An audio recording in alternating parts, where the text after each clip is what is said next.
अस्सलाम वालेकुम वरहमतुल्लाहि वबरकातुहू। उम्मीद है साथियों आप खैर वाफियत से होंगे। आज का हमारा टॉपिक अस्थमा के हवाले से है, जिसको हम नॉर्मली दमा कहते हैं। हमारे पश्तून भाई इसको सातंगी, सालंडे या साबंदी भी कहते हैं। अस्थमा के बारे में बात करेंगे कि अस्थमा क्या क्या चीज़ है, अस्थमा क्यों होता है और इसकी टाइप्स क्या है, अस्थमा को कैसे रेगुलेट किया जाता है यानी कैसे कंट्रोल किया जाता है और इसका इलाज क्या है।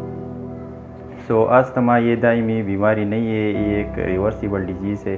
मतलब अगर आपको अस्थमा का अटैक हुआ हो और आप डॉक्टर के पास जाए या अस्पताल जाए तो इसकी दवाई से आपको जो बीमारी का जोर पड़ा होता है वो वापस हो जाता है। इसको हम कहते हैं रिवर्सिबल डिजीज़।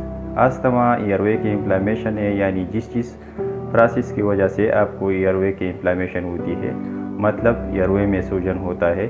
अगर इस एयरवे में सूजन हो जाए तो इसकी कैपेसिटी कम हो जाती है, नैरो हो जाती है, तो फिर सांस लेने में दिक्कत होती है। और इसके साथ साथ म्यूकस सिक्रीशन भी बढ़ जाती है, और mucus as a liquid contract, तो इसकी अमाउंट बढ़ जाने से सांस लेने में काफ़ी दिक्कत महसूस होती है।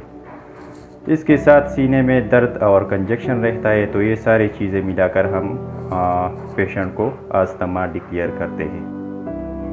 और अस्थमा के अटैक होते हैं जो कभी कभी ज़्यादा सख्त होते हैं पेशेंट को, जैसे गिस्पिंग हो रहा हो या वीजिंग हो रहा हो, मतलब सीने से सीटी जैसी आवाज़ आना शुरू हो जाती है। अगर इसकी टाइम पर इलाज न किया जाए तो ये सीरियस बन सकता है। अब आते हैं इसकी टाइप्स की तरफ। तो इसकी अलग अलग किस्म है। 50 से 80% अस्थमा एलर्जी की वजह से होता है, मतलब अस्थमा जिस्म में एलर्जी की वजह से तैयार होता है। तो अस्थमा की वजह से आपकी आंखें लाल हो जाती है, पानी निकलना और रशेज जैसे सिम्टम आना शुरू हो जाते हैं। तो ये हो गया एलर्जिक अस्थमा।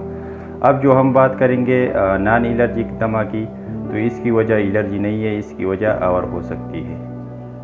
और एक है आपके पास कफ रिलेटेड दमा, बार बार कफ की वजह से भी हो सकता है, लेकिन ये भी एलर्जिक दमा ही है। कुछ बच्चों को जेनेटिक भी होता है। रिसर्चर और डॉक्टर का मानना है कि एलर्जी दमा ज़्यादा ख़तरनाक है, नॉन एलर्जिक दमा ज़्यादा ख़तरनाक होता है बनिस्बत एलर्जिक दमा के।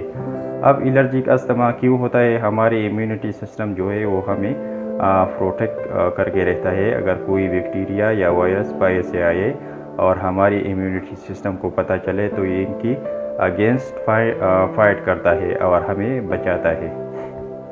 हमारा जो इम्यूनिटी सिस्टम है, इसकी दो फीचर है, एक सेल्फ है और एक नॉन सेल्फ, यानी कौन सी चीज़ हमारी बॉडी की है और कौन सी चीज़ बाहर से आ रहा है।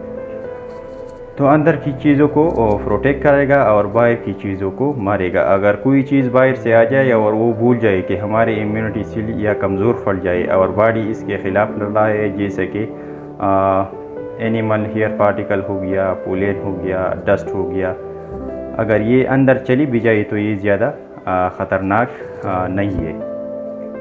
मगर एक बॉडी की इम्यूनिटी सिस्टम को लगे कि इट इज़ डेंजर, तो ये इम्यूनिटी सिस्टम को हाइपर सेंसिटिव करता है। अगर इम्यूनिटी सिस्टम एक्टिव हो जाए तो ये डिस्ट्रक्शन करेगा बाहर के भी और ख़ुद के सेल की भी। तो इसी वजह से सूजन हो जाता है और ख़ुद के सेल की सूजन की वजह से सांस लेने में दुश्वारी होती है। नॉन एलर्जिक दमा की वजह से जो है वो पोल्यूशन हो गया, कोल्ड वाटर, सर्द पानी अगर जिस्म में गया या शावर लेने जाओ तो इससे भी हो सकता है।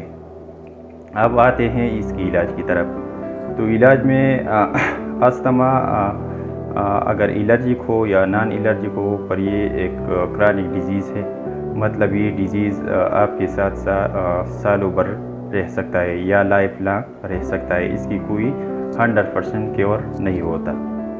अगर कोई इन्फेक्शन, इन्फ्लेमेशन हुआ हो तो फिर अच्छी मेडिसिन मौजूद है, फ़ौरन इसको कंट्रोल कर सकता है, अदरवाइज़ ये लाइफ थ्रेटनिंग है। अगर कोई स्मोकर हो तो इसको फ़ौरन अवॉइड करना चाहिए। साथ में इन्हेलर इस्तेमाल करें। एक है आपके पास रिस्क्योर इन्हेलर और एक है कंट्रोलर इन्हेलर। तो रिस्क्योर इन्हेलर बहुत इम्पोर्टेंट होता है, क्योंकि जब भी किसी को अटैक आया दमा के, तब रिस्क्योर इन्हेलर की ज़रूरत होती है। इसको हम इस वेज इस्तेमाल करते हैं। एक है आपके पास कंट्रोलर इन्हेलर, आप लाइफ लॉन्ग ले सकते हैं। ये आपकी इन्फ्लेमेशन को रिड्यूस करेगा। वस्सलाम।